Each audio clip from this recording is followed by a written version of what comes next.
श्री राधे। ये बड़े डेप्थ के अर्थ हैं।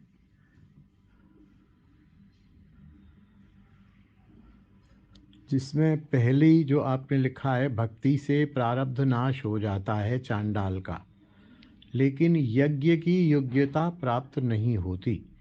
इसका मतलब पूर्णतया प्रारब्ध नाश नहीं होता। नहीं, ये प्रारब्ध की बात नहीं है।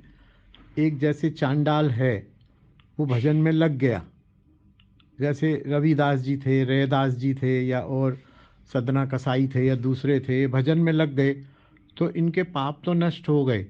क्योंकि जो चांडाल होना, ब्राह्मण होना, क्षत्रिय होना, ये कर्मकांड की बात है, वर्णाश्रम धर्म है। भक्ति में वर्णाश्रम धर्म की कोई कीमत नहीं है। जो कृष्ण का भजन करे वो ही कृष्ण का भजन कर सकता है। केवा विप्र केवा शूद्र न्यासी के ने नए, जय कृष्ण तत्ववेत्ता सही गुरु है। यहाँ तक कि गुरु भी हो सकता है, लेकिन उसको यज्ञ का अधिकार नहीं है, क्योंकि यज्ञ करना एक कर्मकांड है। कर्मकांड करने के लिए उसको ब्राह्मण का शौक्र जन्म का मतलब शुक्र द्वारा, वीर्य द्वारा, ब्राह्मण पिता के द्वारा, ब्राह्मण माँ के गर्भ में से जन्म लेना पड़ेगा, तब वो यज्ञ करेगा। लेकिन यज्ञ कर पाए या ना कर पाए, वो हरिनाम यज्ञ कर सकता है, भगवत भक्ति कर सकता है, भगवत भजन कर सकता है, भगवत सेवा कर सकता है, सब कुछ कर सकता है। भजन और वो दोनों चीज़ों को थोड़ा डिफर किया गया है कि भजन भक्ति तो कर सकता है, लेकिन अगर चांडाल भक्ति करे, हरिनाम करे, भजन करे, सिद्ध हो जाए, तो उस चांडाल को आप बैठा दें भागवत कथा करने के लिए, भागवत कथा भी कर देगा। लेकिन भागवत कथा का अनुष्ठान, श्रीमद् भागवत सप्ताह अनुष्ठान नहीं कर सकता है, जिसमें यज्ञ होता है, आहुति होती है, दान ग्रहण होता है, दक्षिणा ग्रहण होती है, पूजन होता है, वो कर्मकांड नहीं कर सकता है।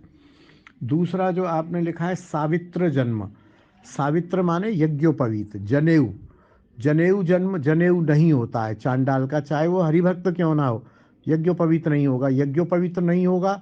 और यज्ञोपवीत वो ग्रहण भी नहीं कर सकता है। और सवन यज्ञ माने यज्ञोपवीत नहीं है, तो वो यज्ञ भी नहीं कर सकता है।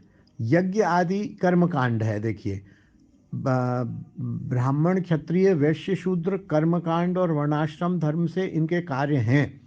जैसे राम जी के समय में एक चांडाल ने वेद पढ़ लिया था, तो उसको राम जी ने तीर मार के मार दिया था, क्योंकि उस समय वर्ण व्यवस्था 100% लागू थी। आज के समय में वर्ण व्यवस्था 100% नष्ट हो चुकी है। लेकिन भजन, भक्ति, हरि भक्ति करने के लिए कोई जाति पाति की जरूरत नहीं है। भक्ति कर सकता है, वो यज्ञ नहीं कर सकता है, ये मोटा मोटा है। और शुक्र जन्म मैंने निवेदन किया कि शुक्र माने वीर्य, ब्राह्मण के वीर्य से ब्राह्मण माता के गर्भ में स्थापित होकर जो ब्राह्मण पैदा होता है, वही शुक्र ब्राह्मण होता है।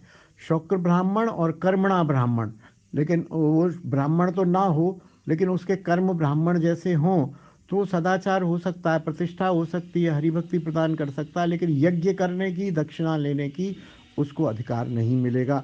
मैं इतना ही जानता हूँ, ये बहुत गूढ़ विषय हैं। यह किसी विज्ञ गुरुजन से, उनके पास जाके तद विधि प्रणिपातेन परिप्रश्नेन सेवया, उनको प्रणाम करें, उनकी सेवा करें, उन्हें प्रसन्न करें, तब उनसे इस तरह के कठिन प्रश्न पूछने चाहिए। मेरे को जितना पता था मैंने बता दिया, कुछ और भी हो सकता है, मैं भी देखूंगा इसके बारे में अपने गुरुजन के पास जाके, क्योंकि मैं अपने गुरुजन को फ़ोन से नहीं पूछता हूँ कभी भी। मेरे को कुछ पूछना होता है तो मैं जाता हूँ, प्रणाम करता हूँ, उनकी रुचि देखता हूँ, मूड देखता हूँ, तब उनसे इस प्रकार के प्रश्न पूछूंगा। मैं पूछूंगा, मुझे कुछ और रहस्य मिला तो आपकी सेवा करूंगा। जय श्री राधे, जय निताई। बोल हरि बोल हरि बोल।